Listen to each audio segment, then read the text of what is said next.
ನಮಸ್ತೆ ಎಲ್ಲರಿಗೂ, ನಾನು ಕಾವ್ಯ. ನನ್ನ ಕುಕ್ ಆ್ಯಂಡ್ ಚಿಲ್ ಚಾನಲ್ಗೆ ಸ್ವಾಗತ. ಇವತ್ತಿನ ರೆಸಿಪಿ ನಮಗೆ ಬೇಕ್ರಿಗಳಲ್ಲಿ ಸಿಗುವಂತಹ ಮೋತಿಚೂರ್ ಲಡ್ಡುನ ನಾವು ಈಸಿಯಾಗಿ ಮನೆಯಲ್ಲೇ ಮಾಡ್ಕೊಳ್ಬೋದು. ತುಂಬಾ ಕಡಿಮೆ ಇಂಗ್ರೀಡಿಯೆಂಟ್ಸಲ್ಲೇ ತುಂಬ ಟೇಸ್ಟಿಯಾಗಿ ಮಾಡ್ಕೊಳ್ಳುವಂತಹ ಲಾಡು. ಇದನ್ನು ಬನ್ನಿ ಹೇಗೆ ಮಾಡೋದು ಅಂತ ನೋಡ್ಕೊಂಡು ಬರೋಣ. ಮೊದಲು ನಾನಿಲ್ಲಿ ಒಂದು ಬೌಲನ್ನು ತಗೊಂಡಿದ್ದೇನೆ. ಇದರಲ್ಲಿ ಒಂದು ಜರಡಿನ ಹಿಡಿದು ಇವಾಗ 1 ಕಪ್ ಆಗುವಷ್ಟು ಕಡಲೆ ಹಿಟ್ಟನ್ನು ತಗೊಂಡು ಇದನ್ನು ಚೆನ್ನಾಗಿ ಈ ರೀತಿ ಗಾಳಿಸ್ಕೊಳ್ಬೇಕು. ಇದರಲ್ಲಿ ಯಾವುದೇ ರೀತಿ ಗಂಟುಗಳಿರಬಾರ್ದು, ಆ ರೀತಿ ಇದನ್ನು ಗಾಳಿಸ್ಕೊಳ್ಬೇಕು. ಇವಾಗ ಇದರಲ್ಲಿ ನೀರನ್ನು ಹಾಕ್ಕೊಳ್ತಾ ಇದ್ದೇನೆ.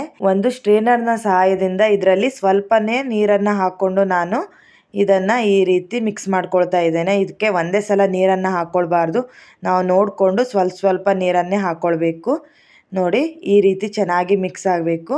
ಇದ್ದು ಕನ್ಸಿಸ್ಟೆನ್ಸಿ ನಾವು ಒಂದು ಸ್ಪೂನನ್ನು ಹಿಡಿದಾಗ ಈ ರೀತಿ ಇರಬೇಕು, ಆವಾಗ ಇದು ಕರೆಕ್ಟಾಗಿದೆ ಅಂತ. ನಾನಿಲ್ಲಿ ಒಂದು ಹಾಲಿನ ಕವರನ್ನು ತಗೊಂಡಿದ್ದೇನೆ. ನಿಮ್ಮ ಹತ್ರ ಪೈಪಿಂಗ್ ಬ್ಯಾಗ್ ಇದ್ದರೂ ಅದರಲ್ಲೂ ಕೂಡ ಹಾಕ್ಕೊಳ್ಬೋದು. ನಾನಿವಾಗ ಇದರಲ್ಲಿ 2 ಸೌಟ್ ಆಗುವಷ್ಟು ಹಿಟ್ಟನ್ನು ಹಾಕ್ಕೊಂಡಿದ್ದೇನೆ. ಒಂದೇ ಸಲ ತುಂಬ ಹಿಟ್ಟನ್ನು ಹಾಕ್ಕೊಳ್ಬಾರ್ದು. ಈ ರೀತಿ ಹಾಕಿ ಈ ಕವರನ್ನು ಈ ರೀತಿ ಫೋಲ್ಡ್ ಮಾಡಿ ಇವಾಗ ಇಟ್ಕೊಂಡು ರಬ್ಬರ್ ಬ್ಯಾಂಡನ್ನು ಟೈಟಾಗಿ ಹೀಗೆ ಹಾಕ್ಕೊಳ್ತಾ ಇದ್ದೇನೆ. ಈ ರೀತಿ ಹಾಕ್ಕೊಂಡ್ರೆ ನಮ್ಮ ಬ್ಯಾಟರ್ ಕೂಡ ಚೆನ್ನಾಗಿ ಇದರಲ್ಲಿ ಸೆಟ್ ಆಗಿರುತ್ತೆ. ಈ ರೀತಿ ಮಾಡ್ಕೊಳ್ಳೋದ್ರಿಂದ ನಮ್ಮ ಲಾಡು ಕೂಡ ತುಂಬ ಮೋತಿಗಳ ಥರನೇ ಇರುತ್ತೆ. ಇಲ್ಲಿ ನಾನು ಎಣ್ಣೆನ ಬಿಸಿಗಿಟ್ಟಿದ್ದೇನೆ. ಎಣ್ಣೆ ಕೂಡ ಇವಾಗ ಬಿಸಿ ಆಗಿದೆ. ಇದ್ರದ್ದು ಮೂಲೆನ ಸ್ವಲ್ಪ ಈ ರೀತಿ ಕಟ್ ಮಾಡಿಕೊಂಡು ಇವಾಗ ಈ ರೀತಿ ನಾವು ಜಿಗ್ಜ್ಯಾಗ್ ಥರ ಮಾಡಿ ಇದನ್ನು ಹಾಕ್ಕೊಳ್ಬೇಕು. ತುಂಬ ಕೆಳಗಿಂದ ಹಾಕ್ಕೊಳ್ಬಾರ್ದು, ಸ್ವಲ್ಪ ಮೇಲಿಂದನೇ ಹಾಕ್ಕೊಳ್ಬೇಕು.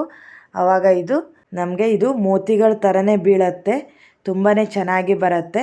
ಆದರೆ ನಮಗೆ ಇದು ಸ್ವಲ್ಪವಾಗೇ ಮಾಡ್ಕೊಳ್ಬೇಕು. ನಾವು ತುಂಬ ಮಾಡಿದರೆ ಅದು ಅಂಟ್ಕೊಂಡು ಬಿಡತ್ತೆ. ಹಾಗಾಗಿ ಈ ರೀತಿ ನೋಡಿ ಸ್ವಲ್ಪನೇ ನಾನು ಮಾಡ್ಕೊಳ್ತಾ ಇದ್ದೇನೆ. ಮೋತಿಚೂರ್ ಲಾಡುನ ತುಂಬಾ ಈಸಿಯಾಗಿ ಮಾಡ್ಕೊಂಡು ಬಿಡ್ಬೋದು, ಆದರೆ ಸ್ವಲ್ಪ ಟೈಮ್ ಬೇಕಾಗತ್ತೆ ಅಷ್ಟೇ. ನಮಗೆ ಪೇಷನ್ಸ್ ಕೂಡ ಬೇಕಾಗತ್ತೆ. ನೋಡಿ, ಇವಾಗ ಸೆಕೆಂಡ್ ಬ್ಯಾಚನ್ನು ಕೂಡ ನಾನು ಇದೇ ರೀತಿ ಜಿಗ್ಜ್ಯಾಗ್ ಮಾಡೇ ಈ ರೀತಿ ಹಾಕ್ಕೊಳ್ತಾ ಇದ್ದೇನೆ.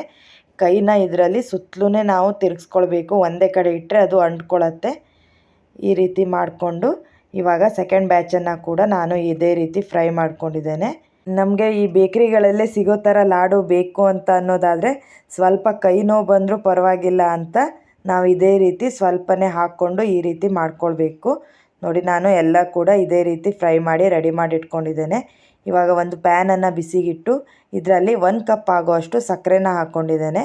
ಈಗ 1/4 ಕಪ್ಪು ನೀರನ್ನು ಹಾಕ್ಕೊಂಡಿದ್ದೇನೆ. ಇದನ್ನು ಎರಡನ್ನು ಚೆನ್ನಾಗಿ ಈ ರೀತಿ ಮಿಕ್ಸ್ ಮಾಡ್ಕೊಳ್ಬೇಕು.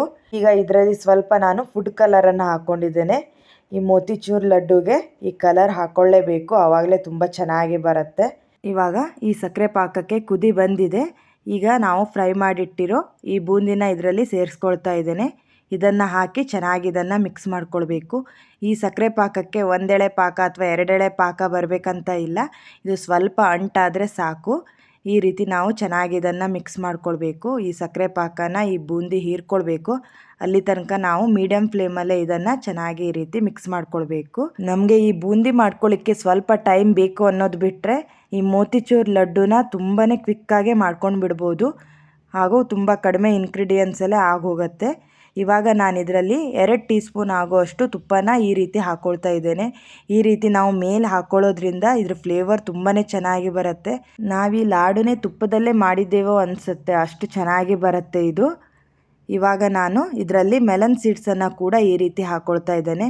ಇದು ಹಾಕ್ಕೊಂಡ್ರೆ ನಮಗೆ ಮಾರ್ಕೆಟಲ್ಲೇ ಸಿಗೋ ಮೋತಿಚೂರ್ ಲಡ್ಡು ಥರನೇ ಅನಿಸುತ್ತೆ. ಟೇಸ್ಟ್ ಕೂಡ ತುಂಬ ಚೆನ್ನಾಗಿ ಬರುತ್ತೆ. ಈ ರೀತಿ ಹಾಕಿ ಮಿಕ್ಸ್ ಮಾಡಿ ಇಟ್ಟಿದ್ದೇನೆ. ಇವಾಗ ಸ್ವಲ್ಪ ತಣ್ಣಗಾಗ್ಲಿಕ್ಕೆ ಇಟ್ಟಿದ್ದೇನೆ. ಇದನ್ನು ತುಂಬಾ ತಣ್ಣಗೆ ಮಾಡ್ಕೊಳ್ಬಾರ್ದು. ಇವಾಗ ಬನ್ನಿ ಈ ರೀತಿ ಉಂಡೆನ ಕಟ್ಕೊಳ್ತಾ ಇದ್ದೇನೆ. ನಿಮಗೆ ಯಾವ ಸೈಜಲ್ಲಿ ಬೇಕೋ ಆ ಸೈಜಲ್ಲಿ ನೀವು ಮಾಡ್ಕೊಳ್ಬೋದು. ನಾನು ಇದನ್ನು ಮಾರ್ಕೆಟಲ್ಲಿ ಸಿಗೋ ಮೋತಿಚೂರ್ ಲಡ್ಡು ಸೈಜಲ್ಲೇ ಮಾಡ್ಕೊಂಡಿದ್ದೇನೆ. ನಾನಿಲ್ಲಿ 1 ಕಪ್ ಕಡಲೆ ಹಿಟ್ಟಲ್ಲಿ 11 ಲಾಡುನ ರೆಡಿ ಮಾಡ್ಕೊಂಡಿದ್ದೇನೆ. ಅದು ನಮಗೆ ಮಾರ್ಕೆಟಲ್ಲಿ ಸಿಗೋ ಲಾಡು ಸೈಜಲ್ಲೇ 11 ಲಾಡು ರೆಡಿಯಾಗಿದೆ. ನೋಡಿ, ಇದನ್ನು ತುಂಬಾ ಈಸಿಯಾಗಿ ಕೂಡ ಕಟ್ಬೋದು. ಕಟ್ಟುವಾಗಲೂ ಕೂಡ ತುಂಬಾ ಖುಷಿಯಾಗತ್ತೆ, ಅಷ್ಟು ಚೆನ್ನಾಗಿ ಬಂದಿದೆ ಇದು. ನೋಡ್ತಾ ಇದ್ರೇ ತಿನ್ನಬೇಕು ಅನಿಸುತ್ತೆ, ಅಷ್ಟು ಟೇಸ್ಟಿಯಾಗಿ ಕೂಡ ಬಂದಿತ್ತು. ಬಾಯಲ್ಲಿ ಇಟ್ಟರೆ ಕರ್ಗೋಗಬೇಕು ಅಂತ ಲಾಡು ಕೂಡ ಇವಾಗ ರೆಡಿಯಾಗಿದೆ. ನೋಡ್ತಾ ಇದ್ದರೆ ನಿಮಗೂ ಕೂಡ ತಿನ್ನಬೇಕು ಅನಿಸ್ತಾ ಇದೆ ಅಲ್ಲ? ಹಾಗಾದರೆ ಇನ್ನೇನಕ್ಕೆ ವೇಟ್ ಮಾಡ್ತಾ ಇದ್ದೀರಾ? ಕ್ವಿಕ್ಕಾಗೆ ನೀವು ಕೂಡ ಮಾಡ್ಕೊಳ್ಳಿ. ಈ ಥರ ಲಾಡುಗಳನ್ನು ತಿನ್ನಲಿಕ್ಕೆ ನಮಗೆ ಹಬ್ಬಗಳೇ ಬರಬೇಕಂತ ಏನಿಲ್ಲ. ನಮ್ಗೆ ಯಾವಾಗ ತಿನ್ನಬೇಕು ಅನಿಸ್ದಾಗ ನಾವೇ ಈಸಿಯಾಗಿ ಮನೆಯಲ್ಲೇ ಮಾಡ್ಕೊಂಡು ತಿನ್ಬೋದು. ಇದನ್ನು ತುಂಬ ಕಡಿಮೆ ಇಂಗ್ರೀಡಿಯೆಂಟ್ಸಲ್ಲೇ ನಾನು ಹೇಗೆ ಮಾಡೋದು ಅನ್ನೋದನ್ನು ಕೂಡ ತೋರಿಸಿದ್ದೇನೆ, ಹಾಗೂ ಈಸಿಯಾಗಿ ಕೂಡ ಮಾಡ್ಕೊಳ್ಬೋದು. ಇದನ್ನು ಫಸ್ಟ್ ಟೈಮ್ ಮಾಡೋರು ಕೂಡ ತುಂಬಾ ಸುಲಭವಾಗಿ ಮನೆಯಲ್ಲೇ ಮಾಡಿಕೊಂಡು ತಿನ್ಬೋದು. ಇವಾಗ ಮಕ್ಕಳಿಗೂ ಕೂಡ ಸಮ್ಮರ್ ಹಾಲಿಡೇ ಬಂದಿದೆ. ಈ ಟೈಮಲ್ಲಿ ಈ ರೀತಿ ನಾವು ಮನೆಯಲ್ಲೇ ಮಾಡಿಕೊಟ್ರೆ ಅವರು ಕೂಡ ತುಂಬಾ ಇಷ್ಟಪಟ್ಟು ತಿಂತಾರೆ. ಹಾಗಾದರೆ ನಿಮಗೇನಾದರೂ ಈ ರೆಸಿಪಿ ಇಷ್ಟವಾದರೆ ಪ್ಲೀಸ್ ಇದನ್ನು ನಿಮ್ಮ ಫ್ಯಾಮಿಲಿ ಫ್ರೆಂಡ್ಸ್ ಜೊತೆ ಶೇರ್ ಮಾಡಿ, ಸಬ್ಸ್ಕ್ರೈಬ್ ಮಾಡ್ಕೊಳ್ಳಿ ಹಾಗೂ ಕಮೆಂಟ್ ಮಾಡಿ. ಆದಷ್ಟು ಬೇಗ ಇನ್ನೊಂದು ಒಳ್ಳೆಯ ರೆಸಿಪಿಯೊಂದಿಗೆ ಸಿಗೋಣ ಅಂತ ಹೇಳ್ತಾ ನಿಮಗೆ ಧನ್ಯವಾದಗಳು.